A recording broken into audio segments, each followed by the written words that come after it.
नमस्कार, स्वागत है आप सभी का हमारे इस खास प्रोग्राम में। मैं हूं आपके साथ सुनील चौहान। कहते हैं कि भगवान हर जगह नहीं आ सकता, इसलिए उन्होंने डॉक्टर को बनाया। कहते हैं कि भगवान का दूसरा रूप। और देखा भी गया, इस महामारी में डॉक्टर्स ने अपने प्राणों की आहुति देकर लाखों लोगों को बचाया। कई बार उन पर बहुत से पथराव भी किए गए, उसको भी झेला, बार बार लोगों को समझाया, पेशेंट की हर तरह की परेशानियों को देखा उन्होंने और बस यही किया कि किसी प्रकार से इनको ठीक करना है। अभी भी महामारी के दौरान वो लोग दिन रात, पता है कि मौत हमारे नज़दीक होती है, अगर हम उनको छुएंगे तो ये वायरस हमको आ सकता है, संक्रमित हो सकते हैं। कई बार डॉक्टर ऐसे हुए भी, ठीक भी हुए, लेकिन उन्होंने मरीजों की जान बचाई। हम सब लोगों के लिए मसीहा बनकर निकले। डॉक्टर्स डे आज है, नेशनल डॉक्टर्स डे जो मनाया जा रहा है। डॉक्टर्स, आप लोगों को पता होगा, डॉक्टर्स के साथ साथ जनता के लिए मैं भी कहना चाहता हूं कि मैं बहुत सारे डॉक्टर से जुड़ा हुआ हूं और सभी लोगों से नया नया एक्सपीरियंस निकल कर आता है। तो आज के दिन हमने अपने एक डॉक्टर को आमंत्रित किया है। आप बताएंगे, ये टॉपिक नहीं है, उनकी ज़िंदगी से जुड़ी हुई बहुत सी बातों को बताएंगे।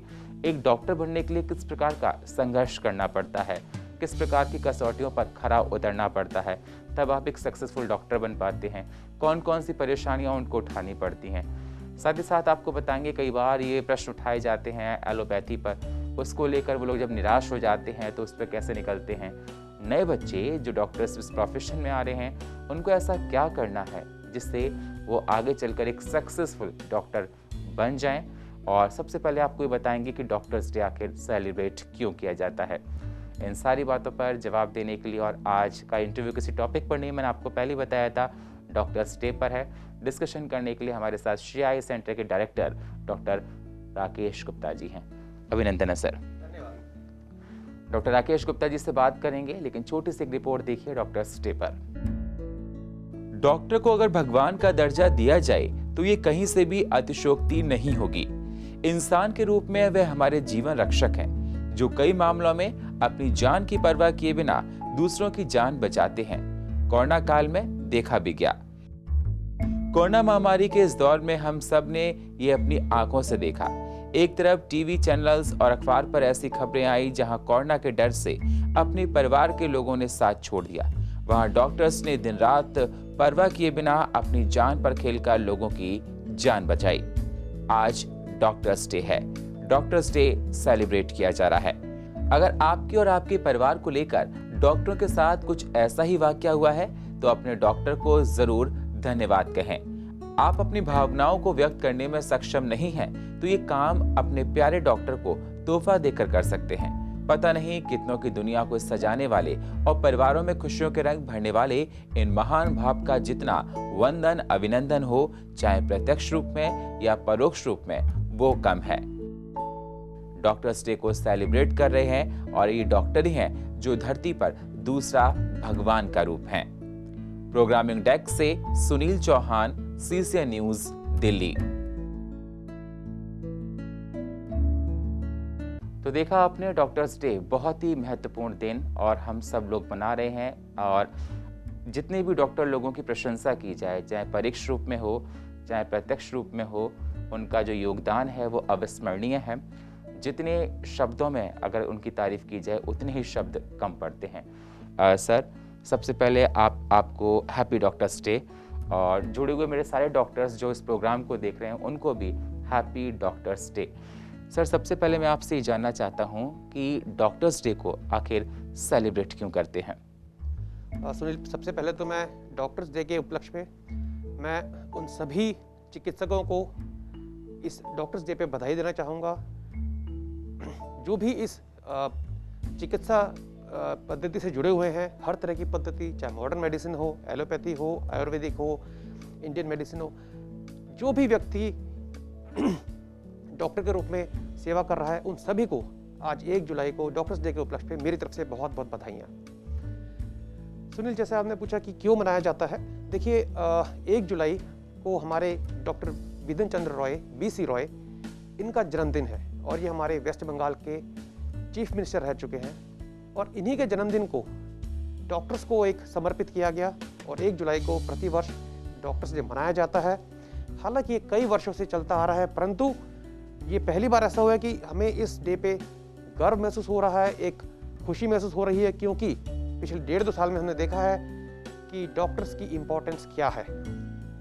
ज़्यादातर लोग समझते हैं कि डॉक्टर्स का क्या इम्पोर्टेंस है, डॉक्टर क्यों ज़रूरी है, लेकिन पूरी दुनिया ने, केवल भारतवर्ष ने नहीं, पूरी दुनिया ने देखा है कोविड-19 आने के बाद कि डॉक्टर्स का आपके जीवन में कितना बड़ा रोल रह सकता है। बिल्कुल, बहुत अच्छी बात है। और सर, डॉक्टर्स ने ही पता नहीं कितने लोगों के जीवन में खुशियां भरी हैं। दिन रात मेहनत करके हम सब लोगों के लिए डॉक्टर्स ने, साइंटिस्ट ने वैक्सीन बनाई है, जिससे इस महामारी से बचा जा सके। भारत में नहीं, संपूर्ण जगत में, क्योंकि इस महामारी ने कहीं किसी को छोड़ा ही नहीं। सर, आप एक डॉक्टर हैं, जहाँ तक मैं आपको जानता हूँ बहुत अच्छे से। आप अपने करियर में सक्सेसफुल दिनों दिन होते जा रहे हैं। मैं आपसे जानना चाहता हूँ आपकी ज़िंदगी के बारे में। मैं स्टेप बाय स्टेप आपसे जानना चाहता हूँ। सबसे पहले मैं आपसे जानना चाहता हूँ कि आपके मन में डॉक्टर बनने का ख्याल कब आया? क्या आप बचपन में जब किसी डॉक्टर को देखते थे, कुछ प्रेरणा आपको मिली? कैसा संघर्ष भरा जीवन होता है एक डॉक्टर का? पहले पीएमटी होती थी, अब तो नीट होने लगी हैं। तो कैसे फाइट की, क्या क्या स्ट्रगल किया? क्योंकि कहते हैं कि जब डॉक्टर होते हैं बहुत लेबोरियस फील्ड होता है, दिन रात मेहनत करनी पड़ती है, जब एंट्रेंस एग्ज़ाम निकलता है। तो आपकी जो एक लाइफ है डॉक्टर बनने की, हमारे दर्शकों के साथ साझा कीजिए। दर्शकों, ये बहुत ही एक वैसे तो सेंसिटिव और एक नॉस्टैल्जिक प्रश्न है मेरे लिए, लेकिन आज डॉक्टर डे के उपलक्ष्य पे मैं अपने ज़िंदगी के इस एस्पेक्ट को आपसे शेयर करना चाहूँगा। देखिए, जब मेरा अपनी लाइफ का सवाल आता है तो 10वीं क्लास तक मुझे नहीं पता था कि मुझे क्या बनना है। मन में ये था कि हाँ, साइंस में इंटरेस्ट है, कुछ करना है, इंजीनियरिंग क्योंकि हमारे टाइम में जब पीएमटी होता था तो फिजिक्स, केमिस्ट्री, बायोलॉजी के साथ मैथ साथ में ले जाते थे, तो चारों सब्जेक्ट होते थे। तो एक्चुअली शुरू में मुझे भी क्लियर नहीं था, परंतु जैसे जैसे 11th क्लास में हम सारे सब्जेक्ट पढ़ते गए तो मेरा इंटरेस्ट बायोलॉजी में आता चला गया। और जब 11th क्लास के बाद 12th क्लास में आया तो मुझे एक लक्ष्य महसूस हुआ कि शायद मैं एक अच्छा डॉक्टर बन सकता हूँ, और डॉक्टर बनने के बाद मैं अब उस लाइफ को एंजॉय कर पाऊँगा। और बहुत ही कठिन परिश्रम किया 11th-12th में। कंपटीशन बहुत तगड़ा होता था, क्योंकि इंडिया में पॉपुलेशन ज़्यादा है, तो हर कैरियर में कंपटीशन बहुत ज़्यादा होता है। तो हमारे टाइम में भी 1994 की बात है जब हमने डीपीएमटी दिया। उस समय बहुत ज़्यादा सुविधा उपलब्ध नहीं थी, आज की तरह डिजिटल टेक्नोलॉजी नहीं थी। बुक्स पढ़ने होते थे, लाइब्रेरी जाके आर्टिकल्स पढ़ने होते थे, बहुत तरह के परिश्रम करने पड़ते थे एक एक टॉपिक को अच्छी तरह पढ़ने के लिए। परंतु बड़ों का आशीर्वाद रहा, अपनों का साथ रहा और मेहनत रही, और ईश्वर की दया से पहले ही अटैम्प्ट में दिल्ली पीएमटी क्लियर करने के बाद मुझे दिल्ली यूनिवर्सिटी में एडमिशन मिला। जब एमबीबीएस की तो 5.5 साल का कोर्स है, जिसमें 4.5 साल पढ़ाई होती है और 1 साल इंटर्नशिप होती है। ये एक बहुत ही कठिन पढ़ाई होती है। मैं कहना चाहूँगा कि इस फील्ड में शायद जितनी स्ट्रगल और जितनी मेहनत इस पढ़ाई में करनी पड़ती है वो किसी और फील्ड में नहीं है। हालांकि हर फील्ड की अपनी इंपॉर्टेंस है, मैं ये नहीं कहूँगा कि बाकी में कम पढ़ाई होती है, लेकिन क्योंकि हमारा सिलेबस ऐसा है कि इतना सिलेबस होता है कि वो ख़त्म नहीं होता है। कोई मोटी मोटी बुक्स होती थी और हर बुक को पढ़ना होता था, साथ ही साथ क्लिनिकल एक्सपीरियंस के लिए हॉस्पिटल जाना पड़ता था, बहुत परिश्रम करना पड़ता था। और जब 4.5 साल की पढ़ाई ख़त्म हुई तो इंटर्नशिप, और वो समय ऐसा था जिसमें काम करने को बहुत मिलता है, सीखने को मिलता है। और ये मैं कहूँगा हमारे जो इंडियन मेडिकल एजुकेशन का जो ये एडवांटेज है, क्योंकि हमारे यहाँ पॉपुलेशन बहुत ज़्यादा है, हर तरह की बीमारी का रूप देखने को मिलता है। तो 1 साल के अंदर इंटर्नशिप में मुझे इतना कुछ सीखने को मिला, मुझे अपने इस प्रोफेशन से उस समय प्यार हुआ। और वहीं चलते चलते जब मेरी पोस्टिंग आँखों के डिपार्टमेंट में हुई तो मुझे वहाँ महसूस हुआ कि नहीं, आँखें जो हैं ऊपर वाले की दी हुई ऐसी नियामत है जिसके बिना ज़िंदगी बिल्कुल नीरस हो जाती है। और कहीं ना कहीं उसके लिए मेरे मन में एक झुकाव पैदा हुआ। उसके बाद जब एमबीबीएस पूरी होती है तो पीजी एंट्रेंस एग्ज़ाम आता है, जिसमें दोबारा से एक एंट्रेंस देना पड़ता है, जो एक चुनौती होती है। क्योंकि जब पीएमटी दिया था तो उस समय तो लोग बहुत ज़्यादा थे, लेकिन कंपटीशन की संख्या ज़्यादा थी, लेकिन क्वालिटी उस समय बहुत स्ट्रॉन्ग नहीं थी। लेकिन जब पीजी एंट्रेंस के समय कंपटीशन होता है तो सारे के सारे एमबीबीएस कर चुके होते हैं और क्वालिटी ऑफ कंपटीशन बहुत ज़्यादा होता है। उस समय बहुत पढ़ाई करके पीजी एंट्रेंस एग्ज़ाम क्लियर किया और बड़ों के आशीर्वाद से और ईश्वर के दया से दोबारा से दिल्ली यूनिवर्सिटी में एडमिशन मिला मुझे, जिसमें मैंने आंखों के अंदर पोस्ट ग्रेजुएशन किया।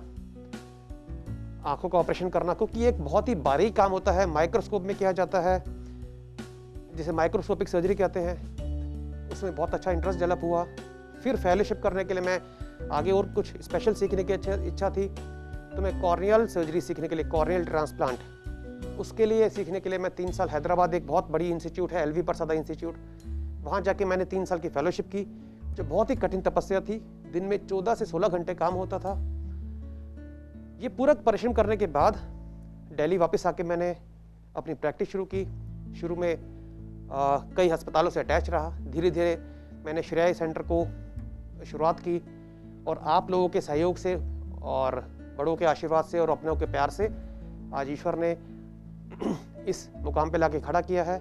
और जब मैं मुड़ के देखता हूँ तो एक बहुत ही एक सुखद जर्नी महसूस होती है ये, कि किस तरह से पिछले 30 सालों में चलते चलते आज यहाँ पे पहुँचे हैं कि आज आपके सामने मैं अपने इस स्टोरी को बयां कर पा रहा हूँ। बिल्कुल सर, बहुत अच्छा। जब हम लोग कभी भी पुरानी अपनी रील को ज़िंदगी की देखते हैं, वो स्ट्रगल्स को देखते हैं, वो चीज़ों को देखते हैं, तो बहुत कुछ सीखने को मिलता है और लगता है कि वो सही समय पर सही कदम उठाए। क्योंकि जब स्ट्रगल बहुत करते हैं तो लगता है पता नहीं सक्सेस आगे कैसे होगी, लेकिन कहते हैं कि मेहनत करते जाइए, पीछे पीछे आपके कारवां जुड़ता जाता है।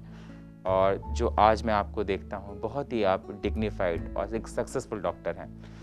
दूसरा सवाल मेरा आपसे ये है सर, आपको लगभग 20 साल से ज़्यादा का अनुभव है और आप सीनियर डॉक्टर में आते हैं ईस्ट दिल्ली के। क्या आपके मन में कुछ ऐसे प्रश्न हैं कि आज भी इस प्रोफेशन में थोड़ा इम्प्लीमेंटेशन करने की ज़रूरत है, चाहे वो केंद्र सरकार को लेकर हो, चाहे वो राज्य सरकार से आप कहना चाहते हैं?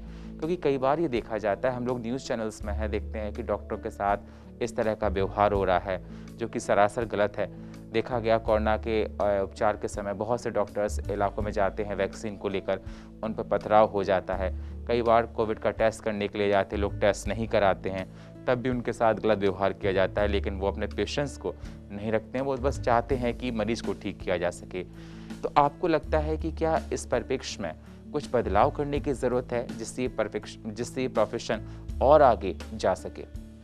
हाँ देखिए सुनील, ये बहुत ही वैसे तो एक सेंसिटिव प्रश्न है, लेकिन मैं कोशिश करता हूँ इस बात का जवाब देने के लिए।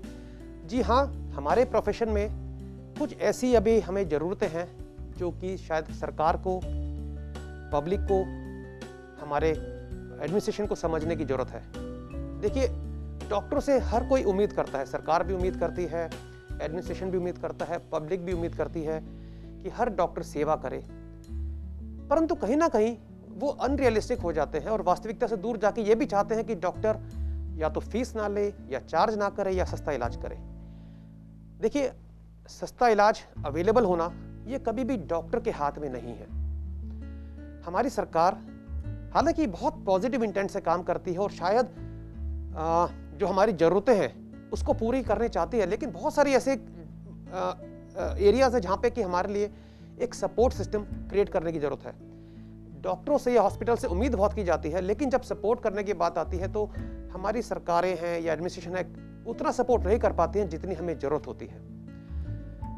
उसका एक कारण मैं ये मानता हूँ कि हमारी देश की जो हमारी सरकार की प्रायोरिटीज़ हैं उसमें, क्योंकि पॉपुलेशन बहुत ज़्यादा है और जितना भी सरकार की अर्निंग है और उसके जो प्लान्ड एक्सपेंडिचर हैं उसमें हेल्थ बजट को उतना जगह नहीं मिल पाती जितनी उसको मिलनी चाहिए। अगर हम वेस्टर्न कंट्री से देखें जहाँ GDP का एक मेजर हिस्सा हेल्थ के लिए रखते हैं, हमारे देश में बहुत कम रखा जाता है। सरकार की भी अपनी मजबूरियां हैं, लेकिन यहाँ पे हमें समझना होगा कि बिना अच्छी हेल्थ के कोई भी देश आगे बढ़ नहीं सकता। अगर ये पुरानी कहावत है, जान है तो जहान है। अगर शरीर स्वस्थ रहेगा तो व्यक्ति काम ज़्यादा करेगा, इकोनॉमी स्ट्रांग होगी। तो कहीं ना कहीं मुझे लगता है कि इस कोविड के जो 1.5 साल में जो आया है निकल के, शायद हमारी सरकार को, एडमिनिस्ट्रेशन को, जनता को कहीं ना कहीं ये इंट्रोस्पेक्ट करने की ज़रूरत है कि क्या इतने बड़े नुकसान से बचा जा सकता था। तो जी मेरा जवाब है हाँ। यदि हम हेल्थ सेक्टर पे हमारी सरकार थोड़ा ज़्यादा ध्यान दे, ज़्यादा खर्च करे, कुछ हमारी पब्लिक को भी समझना चाहिए कि हर चीज़ की एक कॉस्ट होती है, हेल्थ की भी एक कॉस्ट होती है, इंफ्रास्ट्रक्चर की भी कॉस्ट होती है, एक डॉक्टर बनने की भी एक कॉस्ट होती है। उस कॉस्ट को कहीं ना कहीं किसी ना किसी को तो बियर करना है। तो हमें अपनी सोच बदलने की जरूरत है हमारे समाज को, कि हेल्थ जो है वो स्टेट सब्जेक्ट है, सरकार की जिम्मेदारी है। सरकार ने बहुत गवर्नमेंट हॉस्पिटल्स खोले हुए हैं, लेकिन गवर्नमेंट हॉस्पिटल में हमारे जो इंफ्रास्ट्रक्चर है कहीं ना कहीं कुछ ऐसी कमियां रह जाती है जिस वजह से लोग वहाँ जाना नहीं चाहते। देखिए, हमारे सरकारी स्कूलों में लोग पढ़ाना नहीं चाहते। मैं बहुत सारे ऐसे गवर्नमेंट टीचर्स को जानता हूँ जो अपने बच्चों को प्राइवेट स्कूल में पढ़ाते हैं। ऐसे बहुत सारे डॉक्टर्स हैं जो गवर्नमेंट हॉस्पिटल में जॉब करते हैं परंतु अपने इलाज के लिए प्राइवेट हॉस्पिटल जाते हैं। तो कहीं ना कहीं जो सर्विसेज सरकारी अस्पताल या सरकारी स्कूल में नहीं मिल पाती है वो प्राइवेट स्कूलों से और प्राइवेट मेडिकल कॉलेज से, प्राइवेट हॉस्पिटल से उम्मीद की जाती है। वहीं पे आके आता है कि जो खर्चा है उसको कहीं ना कहीं से निकलना होता है। तो मेरा मानना है कि कहीं ना कहीं पब्लिक को समझना है कि यदि, क्योंकि भविष्य में ऐसे और पैंडेमिक्स आ सकते हैं, बहुत सारी बीमारियों के अटैक हो सकते हैं, यदि हमारा इंफ्रास्ट्रक्चर अच्छा नहीं रहेगा तो ऐसे जब एपिडेमिक आएंगे या पैंडेमिक आएंगे तो बहुत नुकसान करके जाएंगे। और अच्छी हेल्थ इंफ्रास्ट्रक्चर बनाने के लिए उस पर खर्चा करना बहुत जरूरी है। तो मेरी यही सरकार से गुजारिश है, और शायद अब गवर्नमेंट का हमारा ध्यान इस तरफ आया भी है, और मैं उम्मीद कर रहा हूँ कि शायद धीरे धीरे हमारे यहाँ हेल्थ केयर सिस्टम इंप्रूव हो। लेकिन इसके साथ मैं एक चीज़ और कहना चाहूँगा मित्रों, हमारे देश की जो प्राइवेट हेल्थ केयर सिस्टम है उस पर मुझे बहुत गर्व है। क्यों गर्व है? क्योंकि इस समय प्राइवेट हॉस्पिटल्स के जितने डॉक्टर्स ने आगे बढ़ के इस पेंडेमिक में साथ दिया है, जितना इस केस को संभाला है, ये केवल अकेले सरकारी अस्पतालों के बस की नहीं था। काम सभी ने किया। सरकारी अस्पतालों के डॉक्टरों ने दिन रात मेहनत की है, प्राइवेट सेक्टर ने अपनी जगह पूरी सपोर्ट की है, सरकार ने, एडमिनिस्ट्रेशन ने, सब ने अपना अपना किया है। और आज हम जब ये सेकंड वेव दिल्ली में जब कम हो रही है तो ये बहुत अच्छी बात है। लेकिन हमें आगे के लिए कुछ सोचने की जरूरत है। मैं आपको बताना चाहूँगा, मेडिकल टूरिज्म एक ऐसा टॉपिक है जिससे कि इंडिया की बाहर से, वेस्टर्न कंट्री से, अमेरिका से, यूरोप से, अलग अलग कंट्री से लोग यहाँ इलाज कराने आते हैं। क्यों आते हैं? क्योंकि यहाँ पे इलाज बढ़िया है और सस्ता है। ये मैं उन लोगों को बता रहा हूँ जो ये कहते हैं कि हमारे यहाँ इलाज महंगा होता है। आप कोई भी, चाहे दवाई हो, चाहे ऑपरेशन हो, चाहे इलाज हो, आप उन कंट्री से कंपेयर करिए जहाँ पर सुविधाएं अच्छी हैं। वहाँ के मुकाबले हमारे यहाँ कॉस्टिंग अभी भी बहुत कम है। हाँ, यदि और सस्ती हो सकती है तो बहुत अच्छा रहेगा। लेकिन हमें ये भी समझनी है कि हेल्थ केयर कॉस्ट कम करने में ऐसा नहीं होना चाहिए कि लोगों का मेडिकल लाइन में आने से इंटरेस्ट ही खत्म हो जाए। क्योंकि अब हम देख रहे हैं बहुत सारे ऐसे स्टूडेंट्स हैं जो डिस्करेज हो जाते हैं कभी कभी। हालांकि जो इस प्रोग्राम को देख रहे हैं बच्चे जो डॉक्टर बनना चाहते हैं, मैं बताना चाहूँगा ये सबसे अच्छा प्रोफेशन है। मैं डॉक्टर हूँ और बहुत सारे मैं लोगों को मैं एनकरेज भी कर चुका हूँ। मेरे गाइडेंस से बहुत सारे लोग इस मेडिकल फील्ड में आए भी हैं। ये एक बहुत ही अच्छा प्रोफेशन है। लेकिन कहीं ना कहीं, जो सुनील आपने पूछा कि क्या हमें कुछ कमियाँ महसूस होती है, जी हाँ, हमें सपोर्ट की ज़रूरत है। हमें सरकार से सपोर्ट की ज़रूरत है, हमें एडमिनिस्ट्रेशन से सपोर्ट की ज़रूरत है, हमें पब्लिक में भी सपोर्ट की ज़रूरत है। जिस तरह से आप देखते हैं कि कहीं भी कुछ, किसी की मृत्यु हो जाती है, डॉक्टर पे हाथ उठा दिया जाता है। तो दोस्तों, आपको पता होगा, एक डॉक्टर की अगर जान जाती है तो शायद वो आने वाले सालों में हजारों लोगों की जान बचाने वाला था। तो आप अगर एक डॉक्टर पे हाथ उठाते हैं, बहुत सारे डॉक्टर डिस्करेज हो जाते हैं। क्योंकि हमारा पेशा ऐसा है कि हमें बहुत रिस्क लेना पड़ता है, और हमें जो रिस्क लेना होता है वो सेकंड्स में लेना पड़ता है। ऑपरेशन करते समय, इलाज करते समय हमारे पास समय नहीं होता, हम तारीख नहीं दे सकते। इस प्रकार हमारे जुडिशियल सिस्टम में होता है कि आज अगर नहीं हो अगली तारीख दे। हमारे पास बातचीत करने का समय नहीं होता, हमें ऑन द स्पॉट डिसीजन लेना पड़ता है। और उस डिसीजन में कभी कभी दिशा गलत हो जाती है। ऐसे में आपको समझना चाहिए कि हाँ, अगर इलाज नहीं सूट कर पाया तो हमें समझने की जरूरत है कि सामने वाले डॉक्टर की नीयत अच्छी थी। इमोशनल होके आप एक डॉक्टर पे हाथ उठा देते हैं यदि, तो ये बहुत ही दुर्भाग्य की बात है। मैं एज ए डॉक्टर आपको बताना चाहूँगा, कभी कभी ऐसे केस आते हैं जो बहुत रिस्की होते हैं, और दिमाग में एक यही प्रश्न आता है कि मैं इसकी मदद करूंगा, अगर ये ठीक हो गया तो ठीक है, अगर कुछ नहीं हुआ तो क्या। अब ये सोचना पड़ता है हमें, और हर डॉक्टर के मन में सोच आने लगी है। और ये सोच की जो जिम्मेदारी है ये हमारे समाज पे, हमारी सरकार के, हमारे जुडिशियल सिस्टम, हमारे एडमिनिस्ट्रेशन पे डिपेंड करता है कि एक डॉक्टर को डर के इलाज नहीं करना है। और आज इस डॉक्टर डे पे यदि मैं आपसे कुछ एक चीज मांगना चाहूंगा तो ये मांगना चाहूंगा कि अपने डॉक्टर को डराइए मत, अपने डॉक्टर को सपोर्ट करिए। इसी से जब डॉक्टर निडर होकर इलाज करेगा तो हमेशा रिजल्ट ज़्यादा अच्छा आएगा। बिल्कुल, बहुत अच्छी बात आपने बताई कि मैं कहना चाहूँ कि लोग कहते हैं कि उन डॉक्टर की 800 रुपये फीस है, 1000 रुपये फीस है। उस फीस को लेने के लिए उन्होंने 20 से 25 साल तब किया है, तब उसकी फ़ीस 800-1000 रुपये है। उसके बाद कितनी मेहनत करते हैं ये आपने बताया।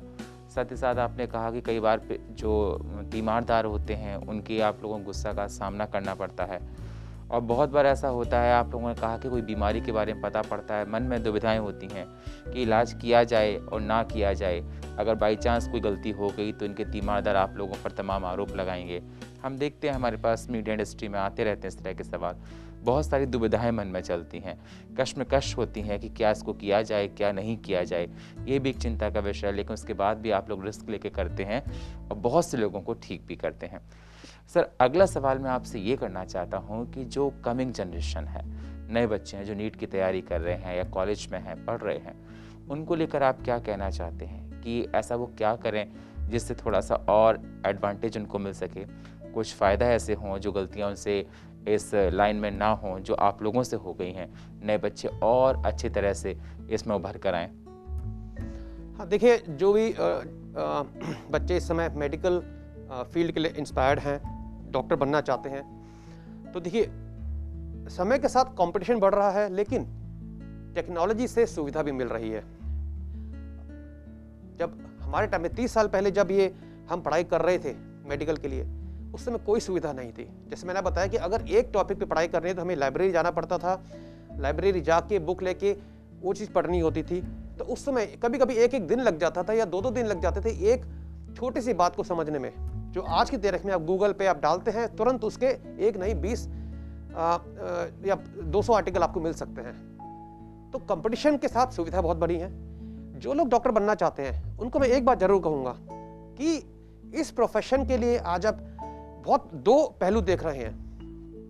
बहुत सारे स्टूडेंट्स आते हैं जो बात करते हैं कि जब किसी को डॉक्टर को वो उसकी कोई मीडिया में देखते हैं कि बुरा हुआ तो वो डिस्करेज हो जाते हैं। दूसरी तरफ वो डॉक्टर बनना चाहते हैं। देखिए, मैं आपसे बात कहूँगा कि डरिए मत। ये प्रोफेशन बहुत ही शानदार प्रोफेशन है। इस प्रोफेशन में जो सेटिस्फैक्शन है वो किसी और प्रोफेशन में मेरे हिसाब से नहीं मिल सकती। क्योंकि जब आप एक मरीज का इलाज करते हैं, देखिए मैं रोज 100-150 मरीजों से इंटरेक्ट करता हूँ। कुछ मरीज खुश नहीं होते, लेकिन ज़्यादातर 98-99% जब मरीज खुश होते हैं, उनके चेहरे पे जो स्माइल होती है वो एक दिल को खुशी देती है। मैं जब आंखों का ऑपरेशन करता हूँ, जिन लोगों को दिख नहीं रहा होता, जब ऑपरेशन करने के बाद वो उनका जो रिस्पॉन्स होता है, विश्वास करिए वो मेरी जो फीस है उससे ज़्यादा सेटिस्फेक्शन देती है वो। तो यदि आप डॉक्टर बनना चाहते हैं तो मैं आपको पूरा सपोर्ट करूंगा, डॉक्टर बनिए, मेहनत करिए। हाँ, ये जरूर है इस प्रोफेशन में कुछ सेक्रीफाइस करने पड़ते हैं। तो बच्चों, आइए मैं आपको थोड़ा सा एक पर्सपेक्टिव देता हूँ कि मैं डॉक्टर बनने के लिए आपको क्या है। देखिए, आप किसी भी फील्ड में जाते हैं, 4 या 5 साल लगाने के बाद आपकी एक सेटलमेंट सी होती है और आप कहीं ना कहीं आपकी जॉब या आगे शुरुआत हो सकती है। 4 साल नहीं तो 6-7 साल में। एक मेडिकल प्रोफेशन है कि यदि आप एक डॉक्टर पूरी तरह बनना चाहते हैं तो 5.5 साल की MBBS, उसके बाद 3 साल की पोस्ट ग्रेजुएशन, उसके बाद सीनियर रेजिडेंसी या फेलोशिप 3 साल की, तो करीब 11.5 साल का तो कंटिन्यूअस पढ़ाई है यदि आप एक स्पेशलिस्ट बनना चाहते हैं। और अब ये तो हम देखते हैं कि केवल MBBS करते ही जितनी मेट्रो सिटीज़ हैं या अर्बन एरिया में आपकी प्रैक्टिस का कोई स्कोप नहीं रहता है। यदि आप रूरल एरिया में जाते हैं तो MBBS करके बहुत अच्छे आप वहाँ सेटल हो सकते हैं, और हमारे रूरल एरिया में बहुत ज़रूरत है इस समय अच्छे डॉक्टरों के जाने की। तो यदि आप MBBS करके आगे किसी भी रूरल एरिया में प्रैक्टिस करते हैं तो बहुत अच्छा स्कोप हो जाता है। और यदि आप एक अच्छा उसके आगे पढ़ना चाहते हैं तो 11.5 साल से 12.5 साल आपको कम से कम लगते हैं डॉक्टर बनने में। और यहाँ पे मैं आपको बताना चाहूँगा, जो जर्नी की शुरुआत, यात्रा की शुरुआत होती है 17-18 साल की उम्र में, ये पूरी होते होते 30-32 साल की उम्र हो जाती है। और बीच में हमें गैप भी लेने पड़ते हैं। जैसे यदि आपका इंटरेस्ट क्लियर नहीं हुआ, आप 1 साल गैप देके दोबारा करेंगे, नहीं हुआ तो दोबारा करेंगे। तो अगर 2-3 साल जोड़ लीजिए तो एक अच्छा डॉक्टर बनने में करीब 14 साल का समय लग जाता है। ये बताने का पर्पस डराना नहीं है, ये मैं आपको बताना चाहता हूँ कि ये वो उम्र होती है जो यूथ होती है आपके, जो पूरा एक तरह से एंजॉय करने का टाइम होता है, दुनिया को एंजॉय करने का टाइम, जवानी कह लीजिए, यूथ कह लीजिए। वो आपको इसमें अपने एक तरह से झोंकना पड़ता है। क्या डर गए आप? डरने की जरूरत नहीं है, उसके बाद की जर्नी है वो बहुत सुखद है। जब आप डॉक्टर बन के बाहर आते हैं और आप सेटल होते हैं, हालांकि एक संघर्ष दोबारा होता है जब आप डॉक्टर बन के आते हैं 12 से 14 साल लगाने के बाद, फिर आपको अपने आप को इस कॉम्पिटिटिव मार्केट में सेटल करना होता है। लेकिन यदि आपने पढ़ाई अच्छे से की है, लगन से की है और अच्छे लगन से सीखा है, तो विश्वास रखिए आपका हुनर आपको आगे जरूर लेके जाएगा। कितना ही तगड़ा कंपटीशन हो, हेल्थ की डिमांड हमेशा रहेगी। अगर कंपटीशन ज़्यादा है तो पॉपुलेशन भी तो ज़्यादा है मेरे दोस्तों। घबराइए नहीं, आपको सफलता जरूर मिलेगी। केवल पेशेंस रखनी है, कुछ सेक्रीफाइसेस करने हैं, कड़ी मेहनत करनी है। और इस प्रोफेशन में अच्छी बात यह है कि उसके बाद जब होती है कि हमेशा ग्रोथ होती है। आप वृद्धावस्था तक, अपने अंत समय तक अपने प्रोफेशन से जुड़े रह सकते हैं। बहुत सारे जुड़े प्रोफेशन ऐसे होते हैं, आपने देखा कि एक स्टेज के बाद रिटायरमेंट लेनी पड़ती है। जो स्पोर्ट्स में होती है, आमतौर पे 30-40 साल की उम्र में आप रिटायर हो जाते हैं। आप किसी भी और प्रोफेशन में 55, 60, 65 साल पर रिटायर हो जाते हैं। परंतु एक मेडिकल प्रोफेशन ऐसा है जिसमें आप जब तक जिंदा हैं, आप जनता की सेवा अपने प्रोफेशन से करते रह सकते हैं। मैंने खुद देखे हैं, 92-94 साल के डॉक्टर्स भी प्रैक्टिस करते हुए देखे हैं, सर्जरी करते हुए देखे हैं। हाँ, अपने स्वास्थ्य की चिंता जरूर करें, अपने स्वास्थ्य को मेंटेन करें, क्योंकि इस प्रोफेशन में हमें बहुत कभी-कभी अपने आप को रिस्क में डालना पड़ता है। आपने देखा किस तरह से कोविड-19 में बहुत सारे डॉक्टर, करीब 14-1500 डॉक्टर की जान गई है।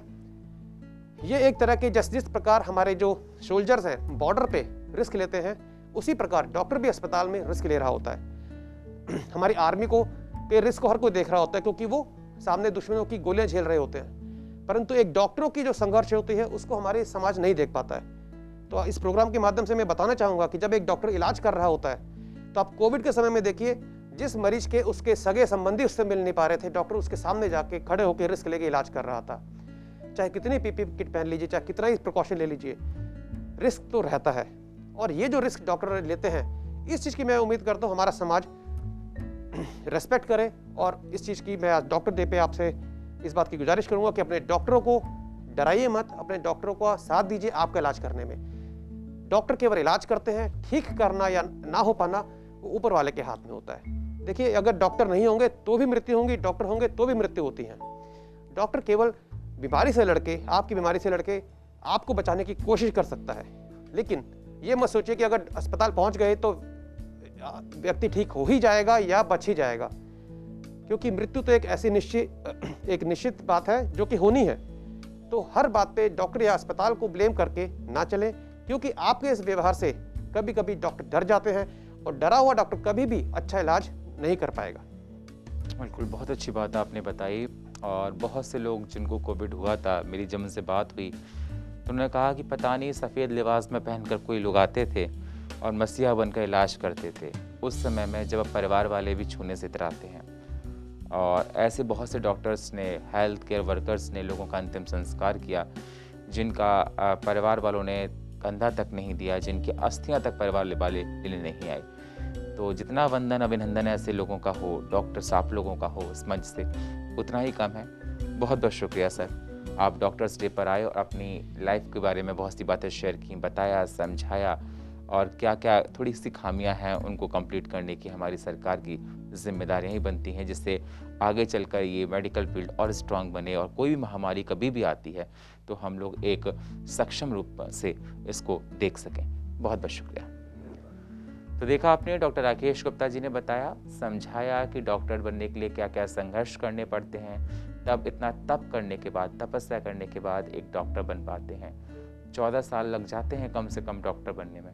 और वो टाइम जब आप लोग यूथ होते हैं, सन्ने का जवानी होती है, एंजॉय करने का टाइम होता है लाइफ को, लेकिन उस टाइम आप लोगों को पढ़ना पड़ता है 8 से 10-10 घंटे, उसके बाद डॉक्टर बन पाते हैं। और उसके बाद भी कई बार देखा जाता है कुछ लोग डॉक्टर प्रोफेशन पर तमाम सवाल उठाते हैं, उनके कार्यशैली पर सवाल उठाए जाते हैं, तो कहीं ना कहीं ये हम सब के लिए बहुत पीड़ादायक बन जाता है। और फिलहाल हमारे इस खास प्रोग्राम में इतना ही। बाकी खबरों के लिए आप बने रहिए CCN के साथ। तब तक के लिए नमस्कार।